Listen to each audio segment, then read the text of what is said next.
how to create an account in Odoo. So in order to create an account on there, you can see the start now. It's free when you head over to odoo.com. So Odoo is actually an open source CRE and CPM. So click on this start now. It's free. And then once you have done that, you should be able to see in here the trial of Odoo itself. So let's just wait for this. And you can see in here the apps that you can actually access without credit card. So you can choose their website, e-commerce, e-learning. For the sales, they have CRM, sales, and this right here, as well as operations, manufacturing, marketing, and a lot more. So for example, for this one, you can actually just choose some apps.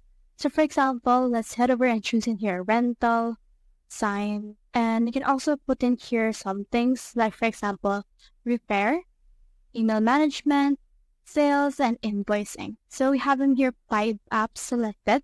So they have a 15-day free trial. Click on this continue right here. And then they will first ask for your details. So I'll head over and add in here my details. Once you have entered your details, they will welcome you to Odoo and you should be able to see them from in here. So this will load this page and then this will build all of the apps that you have selected earlier on the start page.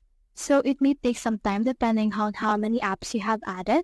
And you can see in here the activations, email as well. And you can see in here the apps that you can use. So you have in here the sales and also the invoicing rental that we have earlier. So from in there, you have successfully created an account on Odoo. So that's how you create an account on Odoo. Hope we helped.